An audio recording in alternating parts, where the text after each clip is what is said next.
Well, for those of you who have been with us at other summer services, you know that this summer's theme for the clergy sermonette has revolved around the book of prophets.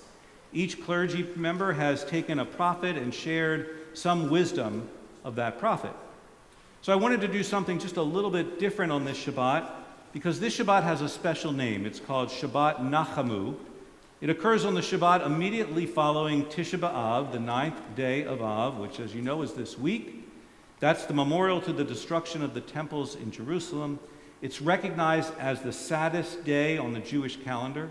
Some even mourn say that the Shoah occurred on that time, and mourn that, as well as other great tragedies on Tisha B'Av, such as the terrible tragedy of October 7th. So following this sad day of mourning, the Jewish people needed comfort. The Jewish calendar then begins 7 weeks of consolation on this Shabbat, leading up to Rosh Hashanah, with this, the first week, being given the name of the Shabbat of comfort, Shabbat Nachamu. Where did the people look for comfort? Traditionally to the prophets, whose message of hope would resonate with the people in mourning. We traditionally read a special haftarah on each of these 7 weeks, beginning tomorrow with the words of Isaiah, whose message begins with the words, "Comfort, comfort my people." Years ago, I attended a service at the University Synagogue in Los Angeles, where Cantor J. Freilich, Rabbi Alan Freeling, and singer Rosalind Kine performed a sermon and song all about the prophets. Rosalind Kine, by the way, is the sister of Barbra Streisand, and she also has an amazing voice. The music was written by Jewish composer Dr. Michael Isaacson and focuses on the biblical prophets and their message for all generations. Tonight, I'm offering you an excerpt of that sermon and song to understand the message of hope on this Shabbat Nachamu.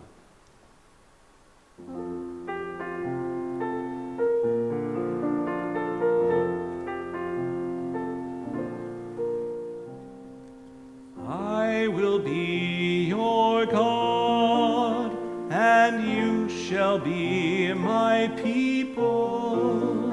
I will be your God, and you shall be my people.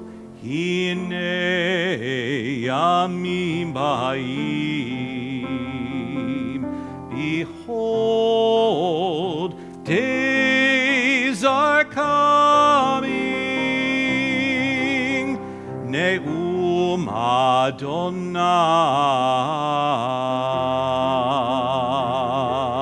Adonai, says our God, when I will make a new covenant with you, make a new covenant with you, the house of Israel, the house of Israel. Natati et Torati bekirbam, ve'al libam echtavena. My Torah will be within you, written upon your heart. Ve'hayiti lahem lahulim, ve'hema yihiyu le'am. I will be your God, and you shall be my people. I will be your God, and you shall be my people.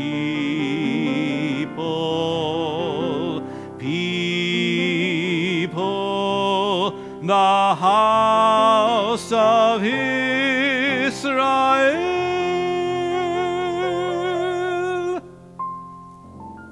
There is hope, O Israel, for your future. The prophet Jeremiah spoke these words when hope seemed lost. The temple was destroyed. The city of Jerusalem was in ruins. Yet where did Jeremiah get his strength to offer hope? What was the source of his vision? Beginning with Moses and continuing to our own day, we recognize a prophet as one who speaks in the name of God. No, they are not fortune tellers, nor are they soothsayers, but they do represent the social conscience of the Jewish people. Inspired by God, each prophet delivers a consistent message. Turn from your evil ways and keep my commandments and laws, which I gave to you through the prophets, Hanavi'im.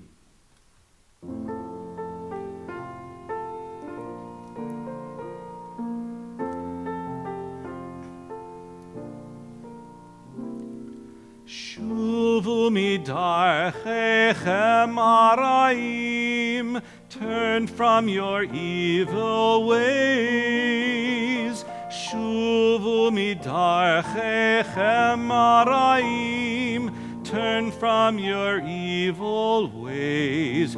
Veshimru mitzvotai vechukotai, and keep my commandments and laws, which I give unto you through the prophets,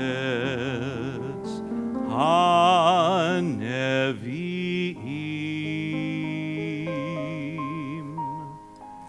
The Bible lists 9 major prophets and 12 minor prophets.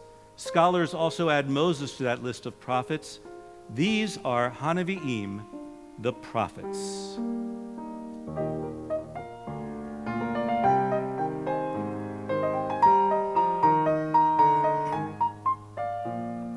Hanavi'im, Hanavi'im. Who were these prophets? These prophets, prophets of God. Hanavi'im, Hanavi'im. Who were these prophets? These prophets, prophets of God. Moshe, Yehoshua, Shoftim, Shmuel, Eliyahu. Moses, Joshua, Judges, Samuel, and Elijah. Nahatan, Elisha, Yeshayahu, Yirmiyahu. Nathan, Elisha, Isaiah, Jeremiah. Hanavi'im, Hanavi'im. Who were these prophets? These prophets, prophets of God. Yehisel, Hosea, Yoel, Amos, Obadiah. Ezekiel, Hosea, Joel, Amos, Obadiah.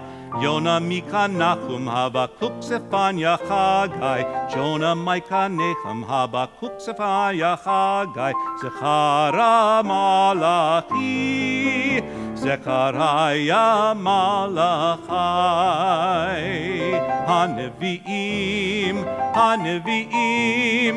Who were these prophets? These prophets, prophets of God. Hanavi'im, Hanavi'im. Who were these prophets? These prophets, prophets of God.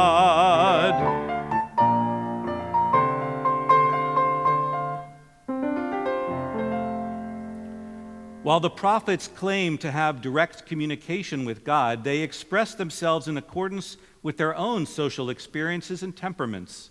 Hosea, for example, the spurned husband, speaks of God as the faithful husband and Israel, the Jewish people, as the wayward wife. Amos, the farmer, uses images of country life, while Isaiah, from a princely family, uses language associated with the royal court.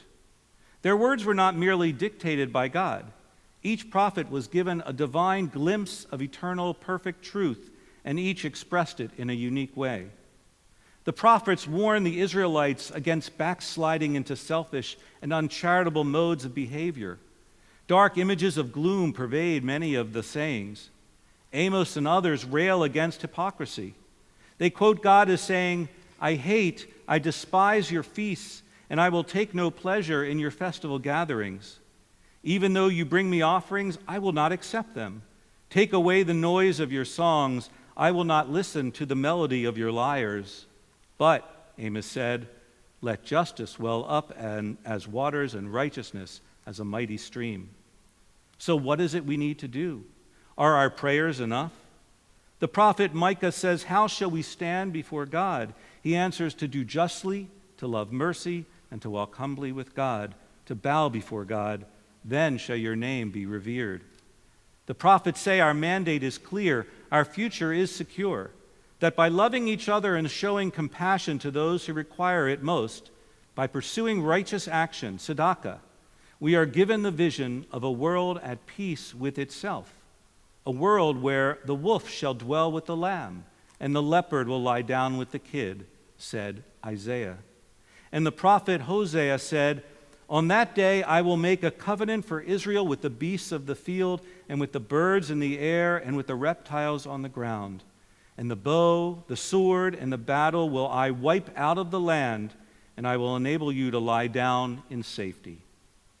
Perhaps these visions of peace and hope for a better future are best summarized by Hosea, who likens the union of the Jewish people and God as a marriage rooted in love. Ve'eras tichli, he says, and I will betroth you to me forever. Hosea prophesied, I will betroth you to me in righteousness and justice, in loving kindness and in mercy. I will betroth you to me in faithfulness, and you shall know your God.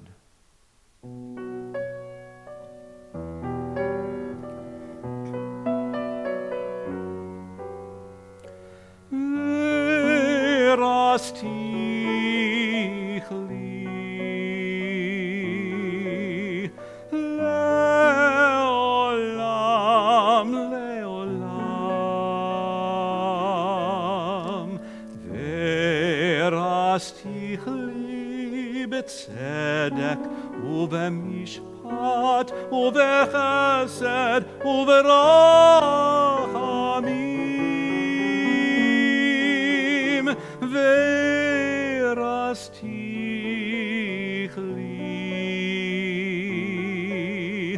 be'emunah, be'emunah. Ve'eras tichli be'emunah, v'yadat et Adonai. Ve'eras tichli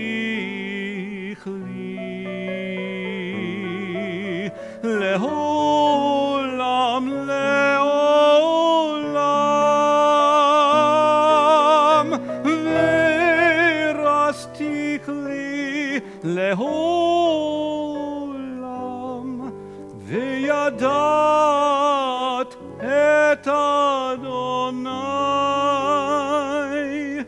li le'olam.